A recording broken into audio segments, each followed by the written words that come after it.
Hey guys, tonight we dive into something savage. You're floating in the aftermath of the snap. Half the universe gone in an instant. Dust in the wind, silence in the streets. People disappeared, yes, but one man stayed. One man who should have vanished but didn't. John Wick, the boogeyman. And this time fate made a mistake. It took his dog instead. Yeah, you probably won't survive this story. So before you get comfortable, take a moment to like the video and subscribe, but only if you genuinely enjoy what I do here. Drop your location and the time where you are in the comments. I want to know who's brave enough to be up for this. Hear it before you see him. The slow grind of metal on leather, the click of a chamber sliding into place. John Wick doesn't speak, doesn't blink. He just walks. Through what used to be New York, through what used to be Earth's Defense Force, through the echoes of a universe that watched half its soul burn. Thanos' snap was efficient, cold, random, but somehow John was left standing in the ashes, alone. Only his dog, the last gift from the one person he'd ever truly loved, wasn't spared. The universe erased a four-legged heartbeat without even pausing to ask who it belonged to. That's when the clock started ticking. You'd think it was just grief. You'd think maybe he'd cry. He didn't. He sharpened a knife. The galaxy watched John Wick vanish for 7 days. Historians still argue whether he actually meditated in the quantum void or assassinated a Kree war council without leaving a footprint. Either way, on day 8, he appeared on nowhere with a message. I'm coming for him. No name, no coordinates, but they knew. The galaxy always knows. Within 48 hours, he'd taken out a squad of Ravagers by crashing their ship with his bare hands. That's not a metaphor. He literally punched into the control panel mid-flight, flipped the boosters, and walked away as flaming debris rained down. And here's the kicker. He wasn't even scratched. You start to realize Thanos wiped out trillions. But he didn't account for John Wick. That's a math mistake you only make once. The Nova Corps tried to stop him. They thought they could talk him down. Mr. Wick, the Titans protected.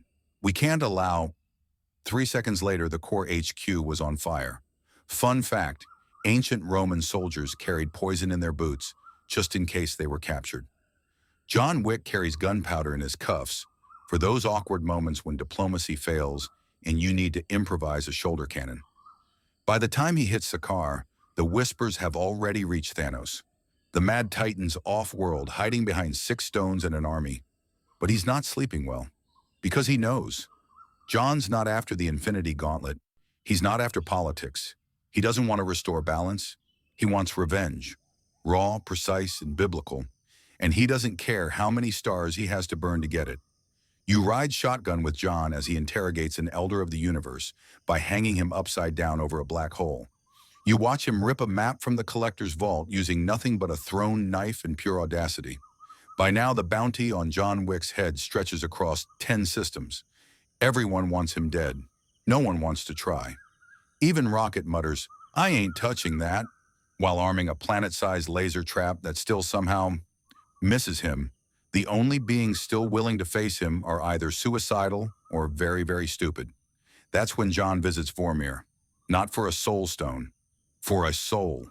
He stands at the edge of that cursed cliff and whispers something to the wind. You don't hear it, no one does. But the wind changes, the stars flicker, and somewhere, light years away, Thanos flinches. Because he just realized John isn't coming to kill him. He's coming to ruin him, to take everything the Titan built and turn it to ash. Slowly, viciously, piece by piece. Quirky tidbit? A Chitauri warlord once claimed John Wick killed a man using only a spoon. Later, reports confirmed it wasn't a spoon. It was the shadow of a spoon. Thanos starts doubling his guard, makes a second gauntlet, orders his children to find John first. Too late. Proxima Midnight's found dead on the edge of a collapsing nebula. Ebony Maw's mind gets erased by a paperclip John folded into a neural disruptor. Cull Obsidian? Let's just say his ship landed without him. The galaxy's unraveling, and John Wick is only warming up. You'd think Thanos would run. He doesn't. He relocates. Deep into the edge of reality, past the Annihilation Rift, into a region so volatile, even time limps there. It's a place where stars are born screaming and black holes whisper secrets.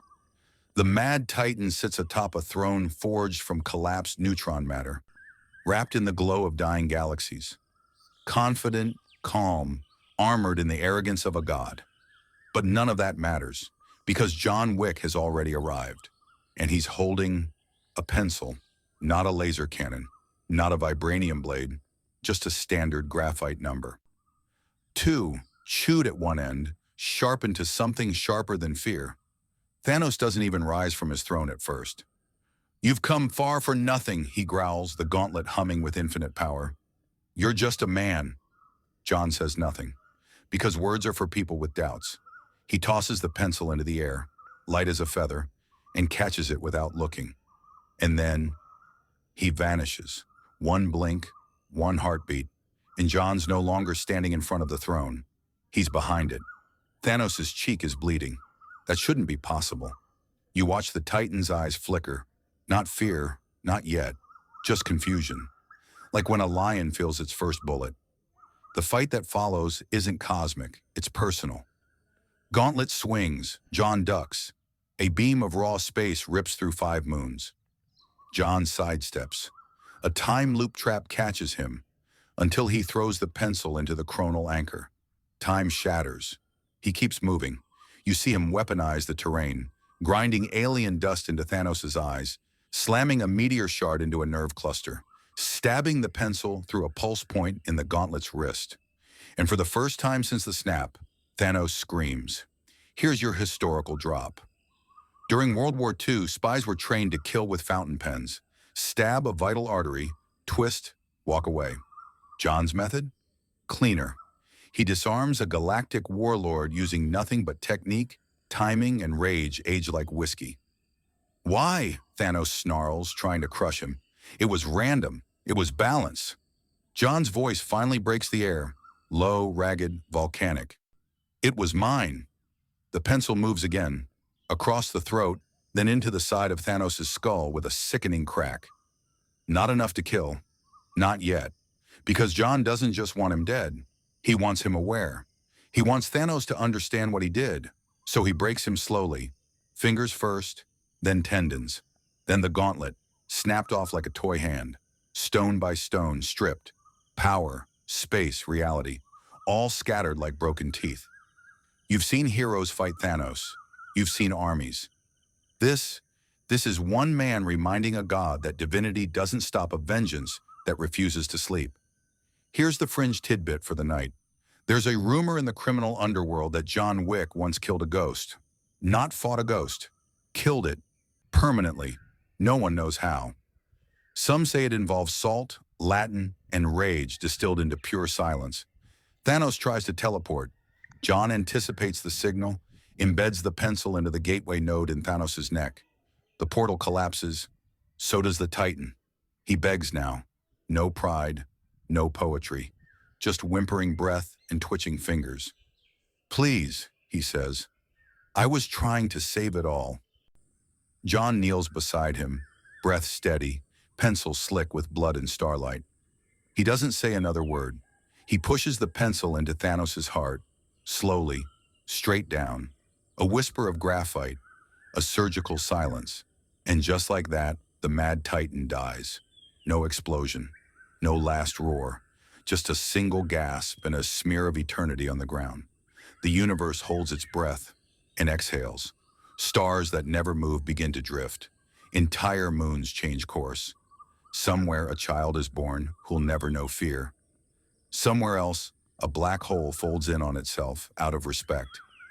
John stands, alone again, a man with nothing left to lose, except maybe the silence he earned. Historians still argue whether John Wick spared the galaxy or simply punished it. But one thing is certain, he didn't need an army. He didn't need a gauntlet. He didn't need mercy, just a pencil and a reason.